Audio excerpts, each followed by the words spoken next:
పెట్టుకున్నారు. ఇట్లా అంటే ఇతర దేశాలలో జైళ్ళల్లో మగ్గిన వాళ్ళు మన రాష్ట్రం కాకపోయినప్పటికీ మనం ఆర్మీ సెంటర్లకు తీసుకొచ్చి ఐసోలేషన్లో పెట్టి. अगर आपने हमारे चैनल को सब्सक्राइब नहीं किया है तो आपको यहाँ सब्सक्राइब बटन दिख रहा है, उसे क्लिक करिए और सब्सक्राइब कीजिए और साथ ही साथ बेल आइकॉन को भी क्लिक करिएगा जिससे कि आपको ताज़ा अपडेट मिलते रहे। रियासत तेलंगाना के वजीर सेहत इटाला राजेंद्र ने आज कोविड कंट्रोल कमांड ऑफिस में अपनी एक प्रेस कॉन्फ्रेंस के जरिए अवाम को बतलाया कि शहर के मौजूदा माहौल में बढ़ते कोरोना पॉजिटिव केसेस की वजह वो लोग बन रहे हैं जो बैरून ममालिक में बिना इजाज़त के गैर कानूनी तौर पर वहां रहकर पकड़े गए थे और जिन्हें जेलों में महरूस रखकर अब वापस भेजा जा रहा है। लिहाजा ऐसे लोग ज़्यादा इस वायरस से मुतासरा बनकर इस मरज़ को यहाँ फैलाने की ज़्यादा वजह बन रहे हैं। ఇట్లా అంటే ఇతర దేశాలలో జైళ్ళల్లో మగ్గిన వాళ్ళు మన రాష్ట్రం కాకపోయినప్పటికీ మనం ఆర్మీ సెంటర్లకు తీసుకొచ్చి ఐసోలేషన్లో పెట్టిన వాళ్ళకు టెస్ట్ చేస్తే దాదాపు 200 పైచీలకు వాళ్ళకి పాజిటివ్ వచ్చింది అప్పుడు ఈ వారం 10 రోజులుగా. అదేవిధంగా మైగ్రెంట్ లేబర్ ఎవరైతే ఉన్నారో మరీ ముఖ్యంగా బొంబాయి భీమండి లాంటి ప్రాంతాల నుంచి వచ్చిన వాళ్లకు ఎక్కువ పాజిటివ్ రావడం జరిగింది. అది కూడా మీరు చూసిండ్రు. ఇవాళ ఐసీఎంఆర్ గైడ్ లైన్స్ సింప్టమాటిక్గా ఉన్న వాళ్ళని కాకుండా సింప్టమాటిక్గా ఉన్న వాళ్ళని మాత్రమే టెస్ట్ చేయండి.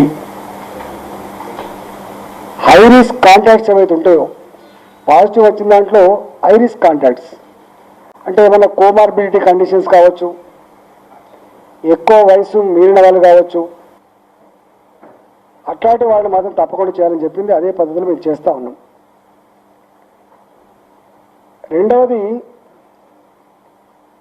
కొన్ని పొలిటికల్ పార్టీలు కొంతమంది సోషల్ మీడియాలో కావచ్చు ఇతరత్ర కావచ్చు అదే పనిగా కొంత నెగిటివ్ ప్రచారం చేస్తూ ఉన్నారు. बोर्ड ऑफ इंटरमीडिएट की जानिब से बच्चों के लिए सीए के कोर्स की काउंसलिंग का आगाज़ किया जा रहा है। इसके लिए 11 जून को एक वेबिनार मुनक़िद किया गया है। Board of intermediate education Syed Umar Jalil की ये प्रेस कॉन्फ्रेंस, आइए सुनते हैं।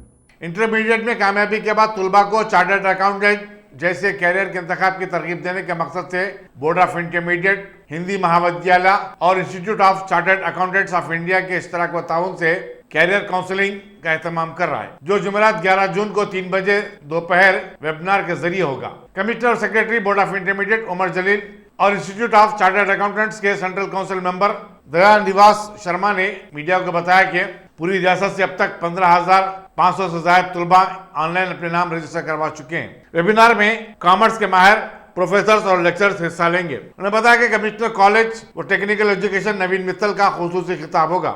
Chartered accountant Pankaj Trivedi moderator होंगे। MC Gupta college of management की प्रिंसिपल डॉक्टर उमा तेलुगु में खिताब करेंगी। उन्होंने बताया कि वेबिनार का लिंक बहुत जल्द जारी किया जाएगा। Telangana institute of chartered accountants of India और हिंदी महाविद्यालय के सौजन्य से एक वेबिनार कर रहे हैं। इस वेबिनार के जरिए कैरियर काउंसलिंग का प्रोग्राम, यानी इंटरमीडिएट के तमाम बच्चे जो तकरीबन 10 लाख बच्चे हैं, उन तमाम को हम कांटेक्ट करना चाहते हैं और उनको ये बताना चाहते हैं कि आइंदा कैरियर में कॉमर्स में, साइंस में, वोकेशनल में, आर्ट्स में क्या क्या पॉसिबिलिटीज़ है ज़िंदगी में, उनको कौन सा कैरियर चॉइस करना चाहिए, उसके सिलसिले में हमने ये वेबिनार ऑर्गेनाइज किया है। और 11 तारीख को दिन में 3 बजे से ये वेबिनार शुरू होगा। ऑनलाइन तमाम ये 10 लाख बच्चे और उनके फैमिलीज़, उसके अलावा तमाम लोग जो भी इसमें इंटरेस्टेड हों इसमें ज्वाइन हो सकते हैं। मैं ICAI institute of chartered accountants of India और हिंदी महाविद्यालय का बहुत आभारी हूं कि उन्होंने हमको ये करने के लिए एक्सपर्ट्स को बुलाया है और ये वेबिनार ऑर्गेनाइज किया है। मैं चाहता हूं कि इंटरमीडिएट के तमाम जो स्टूडेंट्स हैं और उनकी फैमिलीज़ हैं इसको वेबिनार से जुड़ें, इसको सुने और अपने बच्चों के लिए बेहतरीन चॉइस करें कि आइंदा उनको क्या करना चाहिए जिंदगी में क्या बनना चाहिए और कौन से कैरियर में उनके बच्चों के लिए भलाई है। मैं चाहूंगा कि हमारे चार्टर्ड अकाउंटेंट जनाब दयानिवास शर्मा साहब आपसे भी कुछ इसके बारे में उत्तर। चार्टर्ड अकाउंटेंट्स के अंदर अगर वो अप्लाई करता है, उसको सिर्फ 5 क्वेश्चन लिखने के बाद उसकी मेंबरशिप मिल सकती है। 2 पेपर लिखने के बाद ऑस्ट्रेलिया की सर्टिफिकेट मिल सकती है। 2 पेपर लिखने के बाद उसको न्यूजीलैंड की सर्टिफिकेट, जैसे 13 कंट्रीज के साथ हमारे अरेंजमेंट्स हैं। अगर अपने बच्चे इस चीज़ को मोटिवेटेड होकर अगर आगे बढ़ें तो हम सबके लिए बहुत बड़ा अपॉर्चुनिटी है ये। और अपना सिटी जो हैदराबाद है, इसमें जैसा बहुत सारे इंटरनेशनल कंपनीज के सेटअप्स आ चुके हैं, वहाँ पे 30 हज़ार लोग जो अकाउंटिंग प्रोफेशन से रिलेटेड है, जो पार्टली कंप्लीटेड चार्टर्ड अकाउंटेंट्स है, वैसे लोगों को भी एम्प्लॉयमेंट मिला है। उनकी मिनिमम बेहतरीन तनख्वाहों 30 से 40 हज़ार मिनिमम उनका स्टार्टअप सैलरी है। तो अगर आप ये सब देखेंगे तो अपॉर्चुनिटी जब हम लोग लेके आना चाह रहे हैं, thankful to the board sir कि हम लोगों को ऐसी अपॉर्चुनिटी आपके साथ काम करने का मिला। और अभी साथ में हम लोग बोर्ड ऑफ इंटरमीडिएट एजुकेशन के कॉमर्स विंग का सिलेबस भी institute of chartered accountants of India साथ में बोर्ड ऑफ इंटरमीडिएट के नया डेवलप कर रहा है।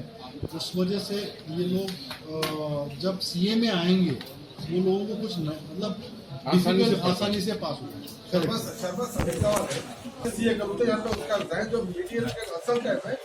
डाइवर्ट हो गया।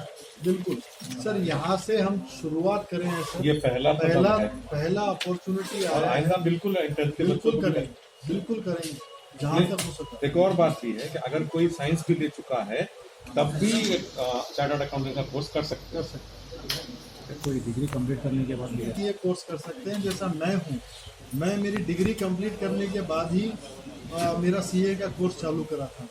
जबकि अगर जो बच्चा फाउंडेशन में 12th के बाद जो हम रजिस्ट्रेशन की बात कर रहे हैं, अगर वो बच्चा करता है वो ग्रेजुएशन करते करते सीए पास हो सकता है।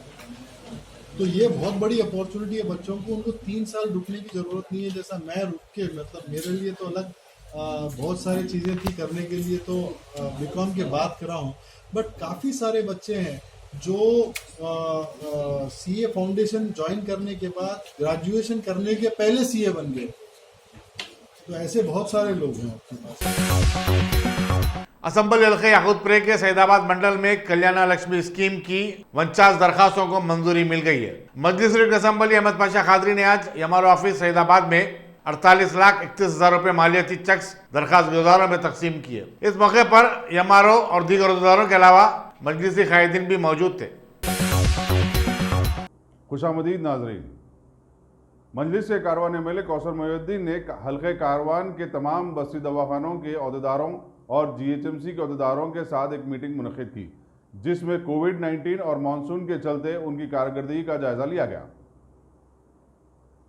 कारवान के बस्ती दवाखानों की कारकर्दगी को बेहतर बनाने तमाम दवाखानों के डॉक्टर्स, स्टाफ और जीएचएमसी के अहदेदारों का एक जायजा इजलास मजलिस शरीफ असम्बली कौसर मोहिउद्दीन ने तलब किया। उन्होंने कहा कि बस्ती दवाखाने आवाम के लिए काफ़ी सहूलत बख्श साबित हो रहे हैं। उन्होंने जियागुड़ा डिवीजन में खास तवज्जो देने की जरूरत पर जोर दिया क्योंकि इस इलाके से कोविड-19 के कई केसेस रिपोर्ट हुए हैं। इजलास में नाननगर के कॉर्पोरेटर नसीरुद्दीन, नुमाइंदा कॉर्पोरेटर्स अजीज खान पठान, वजीर जमा सिद्दीकी, हारून फरहान और दूसरे भी शरीक थे।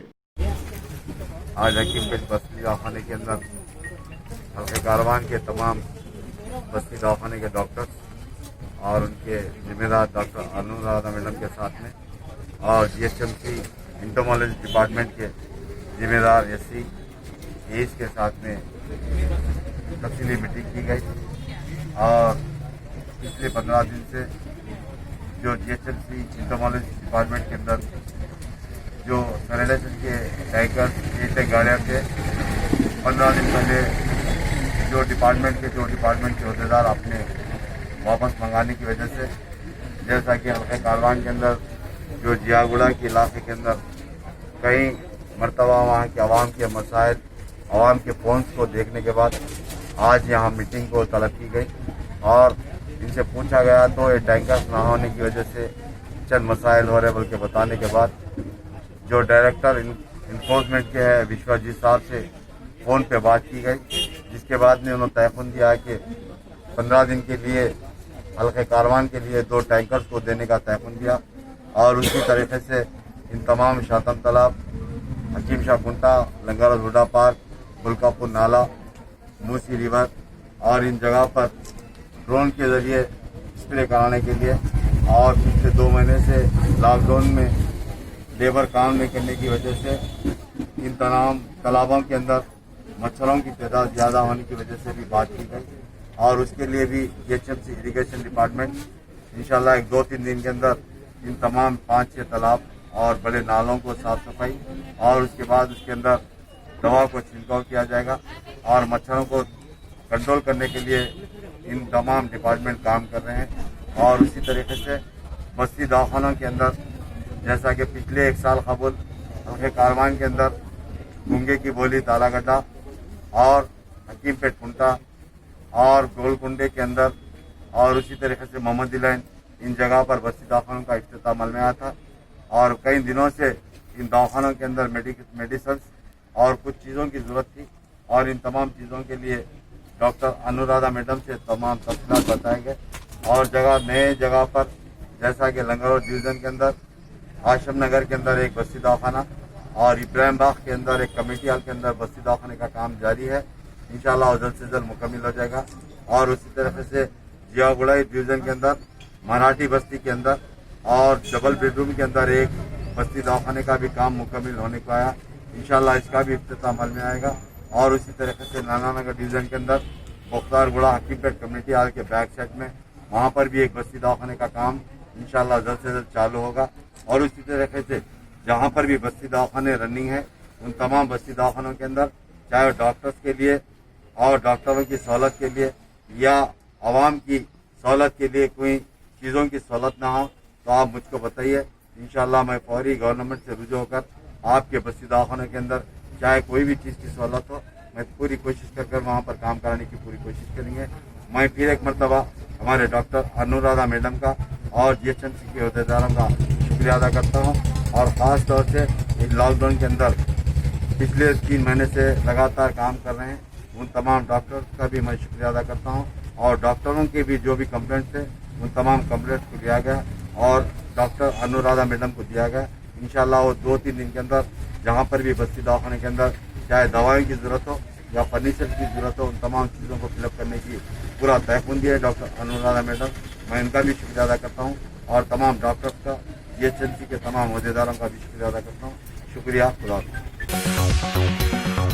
रियासती वज़ीर animal husbandry T Srinivas Yadav ने हफ्ते सफाई के तहत बंसीलाल पेट डिवीजन के पद्माराव नगर और सेकेंडगिरी कॉलोनी में साफ सफाई की मुहिम में हिस्सा लिया। उन्होंने मकामी लोगों पर जोर दिया कि वो मौसमी बीमारियों और वबाई अमराज के पेश नजर अपने अपने इलाकों में साफ सफाई का ख्याल रखें। उन्होंने GHMC के सफाई कर्मचारियों में कचरे की निकासी के रिक्शे भी तकसीम किए।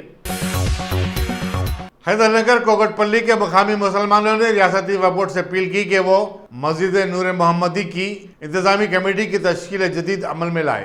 मोहम्मद अब्दुल मन्नान, मोहम्मद हुसैन और अब्दुल रज़ाक ने बताया कि गैर मकामी लोग मोहम्मद शरीफ और हमीद पटेल मस्जिद की इंतजामी कमेटी पर कब्जा जमाए हुए हैं और उनकी नजरें मस्जिद के तहत मौकूफा जायदाद पर है। वो उसके खराजात भी वसूल कर ले रहे हैं। मकामी मुसलमानों ने सिलसिले में रियासती वक्फ बोर्ड के दफ्तर पर धरना भी दिया और मौजूदा इंतजामी कमेटी को फौरी तहलील करने का मुतालबा किया। मेरा नाम मोहम्मद अब्दुल मन्नान है जी। आज जो है सदर मोहतरम बारिश रसूद्दीन नवीसी साहब की हिदायत से आज मस्जिद की कमेटी के लिए चेयरमैन साहब से रिक्वेस्ट करें कि पुरानी कमेटी कैंसिल करके नई कमेटी को आप अलाउ करिए। तो ये चेयरमैन साहब ने बोले कि मंडे के दिन इंशाल्लाह आप लोग एप्लीकेशन दीजिए, जल्द से जल्द उसके ऊपर कार्रवाई होगी इंशाल्लाह ताला। नहीं हुई तो मैं पर्सनली देखूँगा बल्कि तवक्को दिए हैं। इंशाल्लाह चेयरमैन साहब से ये रिक्वेस्ट कर दें कि जितना हो सके इतना जल्दी कमेटी बना दें ताकि अब आपस में भाईचारा मिलकर रहे और आपस में झगड़े ना हो मस्जिद के ताल्लुक से। AICC के सेक्रेटरी वंशी चंद रेड्डी ने रियासती हुकूमत से अपील की कि वो सरकारी मुलाजिमीन की उम्र वजीफे को 58 साल से बढ़ाकर 61 साल कर दे। गांधी भवन में एक प्रेस कॉन्फ्रेंस से खिताब करते हुए उन्होंने कहा कि रियासती हुकूमत ने 2018 के असम्बली इंतखाबात में उम्र वजीफा में इजाफे का वादा किया था, लेकिन ताहाल उसको पूरा नहीं किया गया। उन्होंने पे रिवीजन कमीशन पर भी नजरसानी का मुतालबा किया और बताया कि मामला भी मोर्ज इल्तिवा में पड़ा हुआ है। सरकारी मुलाजिमीन को हुकूमत रीढ़ की हड्डी समझती है, लेकिन उनके साथ इंसाफ करने से खासिर है। Chief minister KCR government employees के लिए, गवर्नमेंट टीचर्स के लिए जो भी वादा करे उसमें एक वादा भी नहीं निभा रहा। इलेक्शंस के पहले केसीआर ने वादा किया कि रिटायरमेंट का एज 58 ईयर्स से 61 ईयर्स को बढ़ेंगे बोल के वादा किया था और पीआरसी भी देने के वादा किया था। आज अगर आप स्टेट का हालात देखें तो गवर्नमेंट एम्प्लॉयज यूनियन का जो लीडर्स है वो लोग ठीक से है लेकिन एम्प्लॉयज के बारे में नहीं सोच रहे। यूनियन लीडर्स स्वामी गौड़ साहब काउंसिल का चेयरमैन बन गए लेकिन हमारा पीआरसी पेंडिंग में है। यूनियन लीडर श्रीनिवास गौड़ मंत्री बन गए लेकिन हमारा इंटरिम रिलीफ आईआर पेंडिंग में है। देवी प्रसाद जो यूनियन लीडर था उसको कॉरपोरेशन चेयरमैन बन गया लेकिन हमारा डीए अभी पेंडिंग में है। जो तेलंगाना गेस्टेड ऑफिसर्स का प्रेसिडेंट है उनका पति का रिटायरमेंट एज का 2 ईयर का एक्सटेंशन मिला लेकिन लाखों एम्प्लॉयज का जो रिटायरमेंट एज का एक्सटेंशन था 58 से 61 ईयर्स तक वो जीवो अभी तक पेंडिंग है। और जो टीएनजीओस का जनरल सेक्रेटरी राजेंद्र है उनका एक नज़दीक रिलेटिव का एक्साइज डिपार्टमेंट में जो काम कर रहा उनका भी 2 साल का एक्सटेंशन हुआ लेकिन हमारा एम्प्लॉयज को पूरा सैलरी नहीं मिल रहा। यानी पूरा एम्प्लॉयज का इश्यूज को बाजू रख के एम्प्लॉयज यूनियन का लीडर्स को पकड़ के उनको डरा के या उनको कुछ ना कुछ तोहफा दे के पूरा एम्प्लॉयज और टीचर्स का जो भी काम है वो बाजू रख दे रहे। हम कांग्रेस पार्टी के तरफ से गवर्नमेंट को डिमांड कर रहे कि जो पीआरसी 2018 में रिलीज करना था अभी 20 महीने ज्यादा हो गया, अभी पीआरसी नहीं है, आईआर नहीं है। आप इमीडिएटली पीआरसी अनाउंस करना, आईआर अनाउंस करना और 3 डीए अभी तक पेंडिंग है वो 3 डीए भी देना है। और कॉन्ट्रीब्यूटरी पेंशन स्कीम जो लगभग 1,25,000 फैमिलीज को इफेक्ट हो रहा वो कॉन्ट्रीब्यूटरी पेंशन स्कीम को भी कैंसल करना है। और जो भी एम्प्लॉयज अभी लॉकडाउन का स्टार्ट होने से ओनली 50% सैलरीज एम्प्लॉयज को दे रहे हैं। हम डिमांड कर रहे हैं कि पूरा का पूरा 100% सैलरीज एम्प्लॉयज को देना है ये महीने से और पुराने महीने का भी जो भी पेंडिंग बिल्स है गवर्नमेंट एम्प्लॉयज का वो पूरा भी एम्प्लॉयज को दे देना चाहिए। हम एम्प्लॉयज के तरफ से, गवर्नमेंट टीचर्स के तरफ से, पेंशनर्स के तरफ से कांग्रेस पार्टी हमेशा उनके साथ रहेंगे और जरूरत पड़े तो सियासत के खिलाफ उन लोगों के साथ लड़ने का काम भी कांग्रेस पार्टी करेंगे।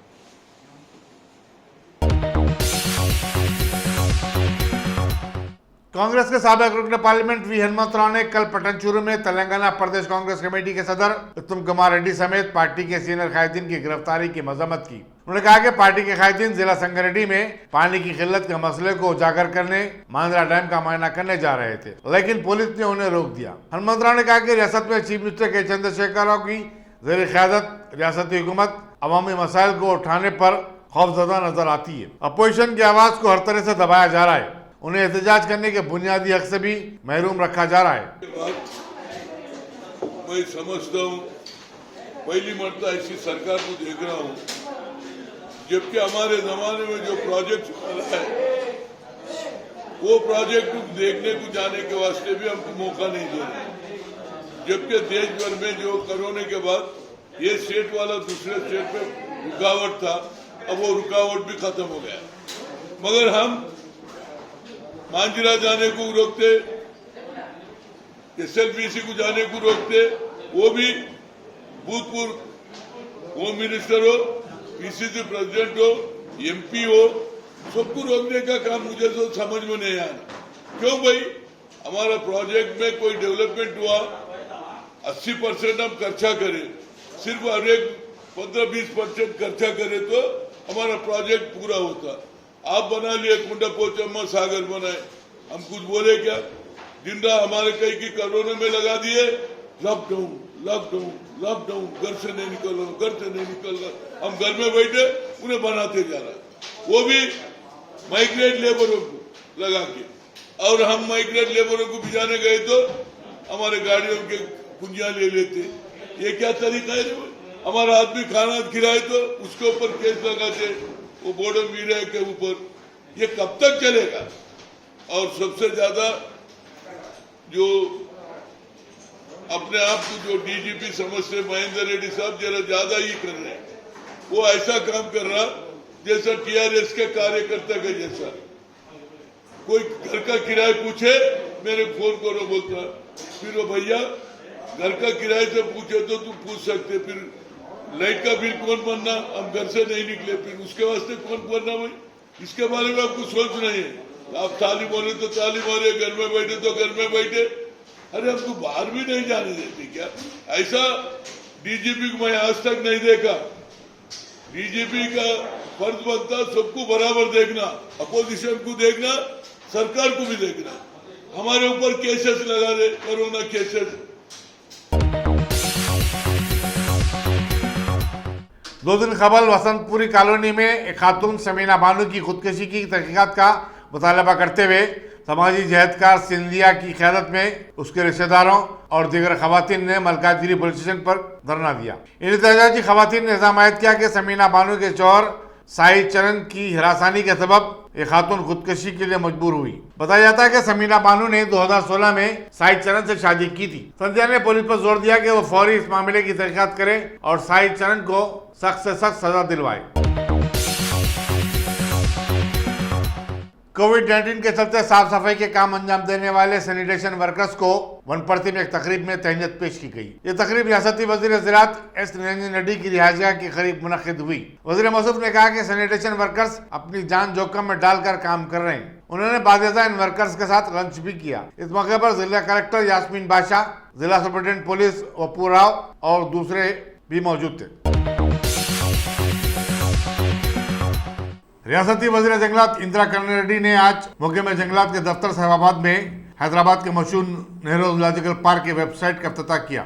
जू देखने वालों के लिए ऑनलाइन टिकट की सहूलत भी फराहम की गई है। लॉकडाउन के चलते रियासत के तमाम जू बंद हैं, लेकिन जब भी जू खोले जाएंगे अवाम इस वेबसाइट और ऑनलाइन से इस्तेफादा कर सकेंगे। महकमे जंगलात के आलादार भी इस तकरीब में शरीक थे।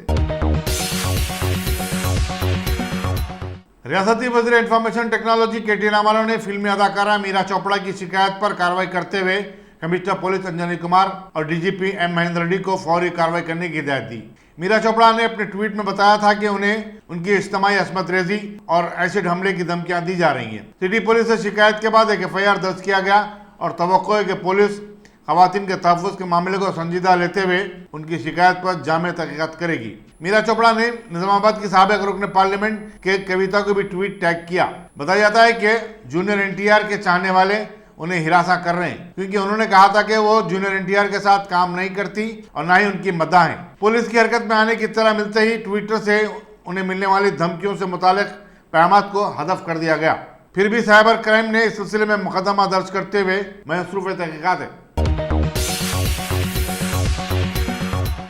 आरटीसी शहर में बस सर्विस की बहाली के लिए तैयार है और उसे अब सिर्फ हुकूमत की तरफ से इशारा मिलने का इंतजार है। आरटीसी ग्रेटर हैदराबाद जोन के एग्जीक्यूटिव डायरेक्टर वी वेंकटेश्वरु ने बताया कि सिटी बसों की जुमला तादाद 2500 है और मरहलेवार अंदाज में बस सर्विस शुरू की जाएगी। उन्होंने बताया कि इब्तिदाई मरहले में 1200 बसें रोड पर लाई जाएंगी। एक सवाल के जवाब में उन्होंने कहा कि 2 महीने से जायद अरसे तक डिपो में रहने के बावजूद बसें अच्छी और चालू हालत में है। आरटीसी कोविड-19 के तमाम गाइडलाइंस को मलूज रखते हुए जिस्मानी फासले की बरकरारी की खातिर सिटी बस को छोड़कर तमाम बसों में 50% नशिस्तों की गुंजाइश फराहम कर रही है। उन्होंने बताया कि महदूद सर्विस के सबब आरटीसी को यौमिया 2 करोड़ रुपए की आमदनी हो रही है, जबकि लॉकडाउन से पहले आरटीसी की यही आमदनी रोजाना 12 करोड़ रुपए थी। कोरोना वायरस की जद में डॉक्टर्स के आ जाने की इत्तलात के बाद डॉक्टरों और हेल्थ वर्कर्स का तहफ़्फ़ुज़ जरूरी हो गया है। चुनाचे रियासत हुकूमत अब तेलंगाना के सरकारी दवाखानों में काम करने वाले स्टाफ के लिए बैच सिस्टम राइज कर रही है। अब डॉक्टरों का एक बैच काम करेगा तो दूसरा बैच ड्यूटी के बाद 7 दिन के लिए क्वारंटाइन में चला जाएगा। डायरेक्टर मेडिकल एजुकेशन डॉक्टर के रमेश रेड्डी ने बताया कि इस सिलसिले में तमाम दवाखानों के सुप्रिटेंडेंट को हिदायत दे दी गई है। उन्होंने कहा कि कोविड-19 के फैल जाने के बाद स्टाफ की सेहत का ख्याल रखने के लिए ऐसा करना जरूरी हो गया है। उन्होंने बताया कि डॉक्टरों को अब रुख्सत की इजाजत नहीं दी जाएगी। जिन डॉक्टरों में कोविड-19 की अलामत पाई जाएंगी उनका फौरी तिब्बी मुआयना किया जाएगा और उन्हें अलग थलग कर दिया जाएगा। सुप्रीम कोर्ट ने मरकज और रियासतों को फंसे हुए तमाम माइग्रेंट्स वर्कर्स को उनके आबाई मकामात को रवाना करने के लिए 15 दिन की मोहलत दी है। जस्टिस अशोक भूषण और जस्टिस एम आर शाह पर मुश्तमिल एक बेंच को सॉलिसिटर जनरल ने बताया कि माइग्रेंट्स वर्कर्स को उनके आबाई मकाम को ले जाने के लिए 3 जून तक 4200 ट्रेनों का इंतजाम किया गया। वाज़ेह है कि अदालत ने माइग्रेंट्स वर्कर्स को मुफ्त ट्रेन और बस की सहूलत के अलावा मुफ्त खाना फराहम करने की हिदायत दी थी। नंदियाल पुलिस ने नंदियाल कंडोल रोड पर गाड़ियों की तलाशी के दौरान कर्नाटक से आंध्र प्रदेश को गुटखे की स्मगलिंग के रैकेट को बेनकाब किया। Deputy superintendent police Chandanand Reddy ने मीडिया को बताया कि के सुब्बैया जो टीवी चैनल 3 का रिपोर्टर है, इस गाड़ी में जिस पर चैनल का स्टिकर भी था गुटखा मुंतकिल कर रहा था। पुलिस ने सिलसिले में 11 अफराद को गिरफ्तार किया है और उनके कब्जे से 11 लाख रुपए मालियती गुटखे के अलावा 8,88,750 रुपए नकद जब्त किए, जबकि एक तूफान जीप, 2 कारें और 2 मोटरसाइकिलें भी जब्त की गईं। मुल्क भर में गुज़श्ता 24 घंटों के दौरान 9,851 नए केसेस रिपोर्ट होने के बाद कोविड-19 के मरीजों की तादाद अब 2,26,770 हो गई है, जबकि इसी मुद्दत के दौरान 273 नए अमवात के बाद अब मरने वालों की तादाद भी 6,348 तक जा पहुंची है। मरकजी वज़ारत सेहत के अहदेदार ने बताया कि मरीजों की सेहतयाबी का फीसद भी बढ़ा है, जो कि 48.27% है। 273 जो नई अमवात हुई हैं उनमें से 123 का ताल्लुक महाराष्ट्र से है, जबकि दिल्ली के 44, गुजरात के 33, उत्तर प्रदेश के 16, तमिलनाडु के 12 और मगरबी बंगाल के 10 महलूकीन भी इनमें शामिल हैं। सरकारी ज़राए के मुताबिक कर्नाटक में 57 और पंजाब में 47 अफराद ही कोविड-19 से फौत हुए। पूरी दुनिया में कोरोना वायरस का कहर जारी है और उसने अब तक 66 लाख लोगों को अपनी लपेट में ले लिया है, जबकि 3,82,000 अफराद इस वबाई मर्ज के सबब लुक़्मे अजल बन चुके हैं। अमरीकी जॉन हॉपकिंस यूनिवर्सिटी के मुताबिक जुमे की सुबह तक जुमला मरीजों की तादाद 66,01,349 हो चुकी है। अमरीका बदस्तूर सबसे ज्यादा मुतासर मुल्क है, जहाँ 18,72,557 अफराद कोरोना वायरस का शिकार हुए हैं और 1,08,208 अमवात हुई हैं। रूस मुतासरीन के एतबार से दूसरा मुल्क है, जहाँ पर 4,40,000 कोरोना वायरस से मुतासिर हुए हैं। तेलंगाना असेंबली के स्पीकर पी श्रीनिवास रेड्डी ने आज जिले निजामाबाद के असेंबली हल्के बांसवाड़ा के रंगानगर विलेज का दौरा करते हुए 7.50 लाख के बजट से तामीर करदा SC कम्युनिटी हॉल का इफ्तिताह किया और लोगों को मुखातिब करते हुए बतलाया कि CM KCR की क़ियादत में हुकूमत ने कोलूर विलेज में 2.5 करोड़ के बजट से करीब 40 मकानात डबल बेडरूम स्कीम के तामीर को खतियत दे दी थी, जो करीबुल ख़त्म है। इसके अलावा भी रियासत के सैकड़ों बेघर लोगों के लिए 5,000 मकानों की तामीर का मंसूबा बनाया गया है, जिसके लिए अलग से 500 करोड़ का बजट मुख्तस कर दिया गया है। अगले इलेक्शन के बाद शायद वो भी मुकम्मल हो जाएंगे। रियासत तेलंगाना में लॉकडाउन के चलते शहर हैदराबाद में ख़ास तौर पर 5वें लॉकडाउन की तरमीम में अचानक मुकामी नौजवानों के जहन अपनी नाम निहाद इज्जत के लिए कत्ल व गारतगिरी की जानिब ज़्यादा माइल नज़र आ रहे हैं। कुछ ही दिनों में कुछ ज़्यादा कत्ल के बाद आज फिर एक कत्ल का हादसा रोनमा हुआ है। खबर है कि याकूतपुरा इलाके के रैन बाज़ार मोहल्ले में वाक़े जफ़र रोड पर आज एक 22 साल नौजवान मोहम्मद इमरान खां को चाकू घोंप कर कत्ल कर दिया गया। ACP मीर चौक B आनंद ने जाए हादसे का मुआयना करते हुए केस दर्ज करवाया और CCTV कैमरा की मदद से छानबीन शुरू करवा दी है।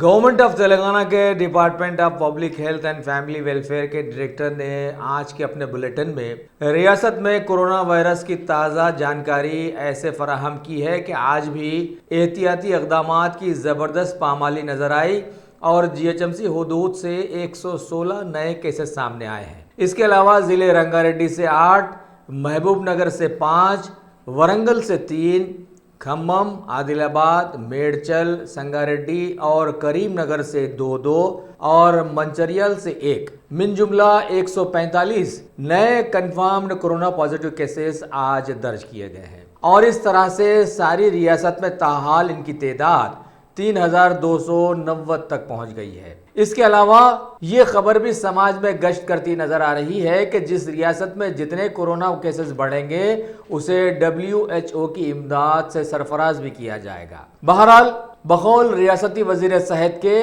आज कोई माइग्रेंट और डिपोर्टी मुतासिरा सामने नहीं आया है। अस्पतालों में एक्टिव केसेस 1550 की तादाद में चलाए जाने की खबरें हैं, जबकि ताहाल क्वारंटाइन मुकम्मल कर लेने वाले 1627 अफराद को रिहा भी कर दिया गया है और इस सिलसिले में अभी तक जुमला अमवात की तादाद 113 तक पहुंच गई है। रियासत तेलंगाना के वजीर अक़लियती बहबूद कोपुला ईश्वर ने आज एक इजलास में तेलंगाना हुकूमत की अक़लियती बिरादरियों की तरक्की के लिए पुरज़्म रहने की बात दोहराई है और बतलाया कि ईसाई ब्यूरियल ग्राउंड्स के लिए CM KCR की हिदायत के मुताबिक हैदराबाद के आसपास के 3 अजला में 40.1 एकड़ अराजी को ईसाई बिरादरी के लिए मुख्तस किया जा रहा है।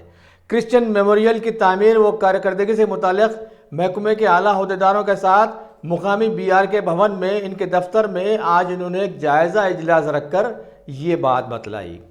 उस इजलास में वजीर ने आगे बतलाया कि ईसाई कब्रिस्तान की कारकर्दगी और देखभाल के लिए कमेटियों की 2 सतही मुकर्रर की जानी चाहिए और मेंबरों के इंतखाब के लिए कमेटी, तहसीलदार या म्यूनिसिपल कमिश्नर की मंजूरी जरूरी होगी। आगे इन्होंने बतलाया कि इस तरह से रियासत तेलंगाना की ऐसी मिसाल मुल्क भर में कहीं और देखने को नहीं मिल रही है, जहां ईसाई बरादरी के लिए किसी और हुकूमत ने इतनी जगह कब्रिस्तान के लिए अलॉट की हो और ये सिर्फ KCR जैसे वजीर आला की क़ियादत में ही मुमकिन हो सका है। इन्होंने कहा कि आइए इन इंतजामात को बेहतरीन बनाने के लिए एक पुरअसर मंसूबा बनाएं। उस जायजा इजलास में महकमे अक़लियती बहबूद के बहुत सारे आला सतही अहदेदार जैसे मुशीर AK Khan, secretary Ahmed Nadeem, director Shahnawaz Qasim और CFC के MD के कांति वेजले और दीगर भी मौजूद थे। Top selection computers. अगर आप टेक्नोलॉजी के दौर में रहते हुए टेक्नोलॉजी से दूर हैं तो सोचिए मत, आइए एक बार खिदमत का मौका दीजिए। हमारे यहाँ branded computers Dell, HP, Lenovo, laptop accessories उम्दा क्वालिटी निहायत ही वाजबी दाम पर दस्तयाब है। स्कूल, कॉलेज, कॉर्पोरेट ऑफिस वगैरह में बल्क क्वांटिटी में सप्लाई की जाती है। इसके साथ साथ हमारे यहाँ माहिर टेक्नीशियंस की निगरानी में रिपेयर की सहूलत भी मौजूद है। अगर आप अपने घर, दुकान, सोसाइटी, स्कूल वगैरह को सेफ और क्राइम फ्री बनाना चाहते हो तो इंस्टॉल कीजिए CCTV कैमरा जो HD क्लियरिटी के साथ दस्तयाब है। गुज़िश्ता 10 साल से मुल्क भर में अपनी इन तमाम खिदमात को जारी रखते हुए आपके एतमाद को बरकरार रखने वाला नाम top selection computers, Vijayanagar colony beside Riyan hotel Hyderabad. Director Syed Rashid Ali.